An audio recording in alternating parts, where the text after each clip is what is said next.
Recently, you guys enjoyed the video which I did on the Ulanzi MA30 Carabiner tripod. So let's do another. This is the Joby HandyPod, another Carabiner tripod. This mini tripod is made not only for phones but cameras as well. This eccentric tripod from Joby features a unique way to mount your mobile phone like no other. Unlike usual tripods, one of its feet is literally a carabiner, which allows interesting ways to carry it around. If the usual array of tripods is not your cup of tea, then this one will definitely offer you something different. Now, right off the bat, you must be really curious, how do we mount your phone on this tripod? Now on this tripod, you will see two components, the mounting adapter and the tripod itself. So it's actually removable over here. Now on this phone mount, you will be able to see some interesting features. For a start, when you have close up, you'll see that it has teeth to be able to lock it once it's closed. Now at the back, you will see this elastic string, which you can actually lock to be able to prevent it from actually opening up. So how we unlock is to press it in, and how we lock is actually to pull it up. So at the base, you will be able to see that there's this 1/4 inch screw adapter. So from here, we'll just screw it in. And here I have my mobile phone, and put it one over here and the one at the top. Now it might seem loose, so all you have to do is just to pull it straight and pull it up. And somehow, amazingly, it is quite secure. It doesn't come off. At most, there's this slight whipping, but the phone pretty much stays still there. Taking a closer look, you'll be able to see that there's these ridges here, which prevents it from coming out. So how do we collapse it?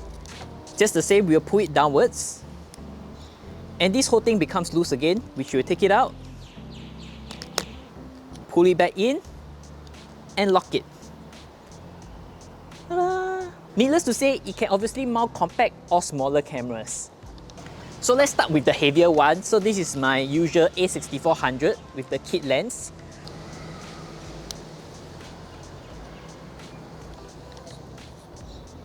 Yeah, I would say it holds pretty well. Now, I won't recommend anything heavier than that, because if you can take a look up close, this ball head does not have a locking mechanism to it. So it's entirely based on friction for this whole camera to be on this tripod itself. Now, given that it is quite stable, it does not move forward, I won't try to test anything heavier than this. So I'll just go for a kit lens or something light, such as the 50mm 1.8. Of course, I'll recommend something slightly lighter, which I think fits more perfectly. You can see that the whole tripod is really small compared with the camera. So I recommend something like this RX100 or for the Canon G7X. And you can see, it's so much better for its weight and size. Now, one of the biggest challenges of filming with your mobile phone is that it tends to be really shaky. Let's do a quick test to show you guys what I'm talking about. So when we film using our mobile phones, we will tend to hold it like this. And in certain circumstances, if you want to make it more stable, we will use two hands.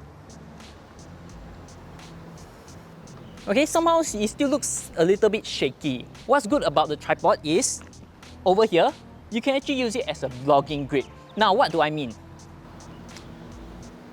Okay, once we have our phone attached, we close its feet and as well as the carabiner. Once I put my hands through, it feels a lot nicer to hold. Obviously, not just that, when I shoot my video, it looks a bit more stable. So once we hold the mobile phone this way and move around, the footage is slightly stable. It does not come off easily because there are actually two elements to it. One is that you're holding something. The other one is that it's actually a carabiner. Means that my fingers do not come off over here, which I think is an amazing feature for something this small. And if you look up close, there's also this little round area, which actually allows your thumb to be placed on it, maximizing the ergonomics on this little tripod. Now, let's get nerdy and talk about its specifications. Now, this thing by itself measures about 13 cm or about 5.11 inches. As for its width, measuring from here to here, is only 4.5 cm or about 1.77 inches. As for its weight, It's incredibly light, possibly the lightest mini tripod I ever had, measuring at only 80 grams or 0.17 pounds.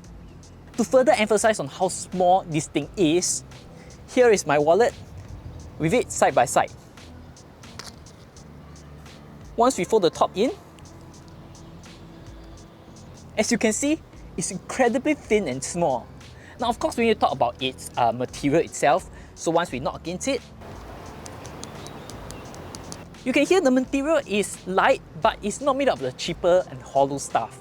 It doesn't feel plasticky, but feels really well made. Now of course the big question is, how big of a mobile phone can I fit in to this mobile phone adapter? So let's screw it in.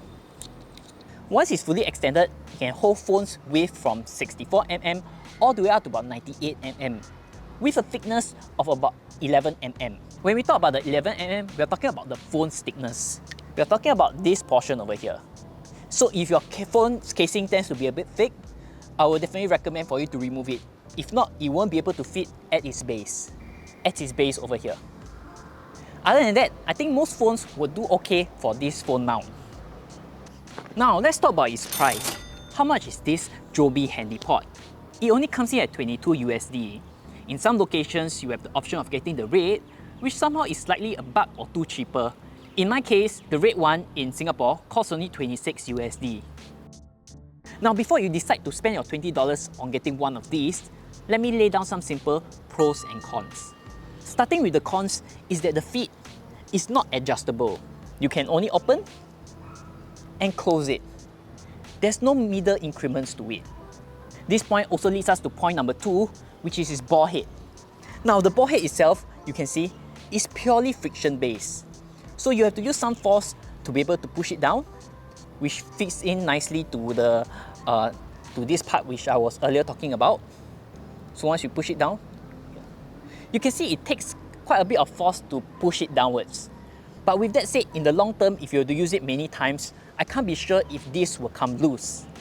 Number 3 is that it's almost impossible to shoot vertical content. So let's mount my RX100, my Sony ZV-1.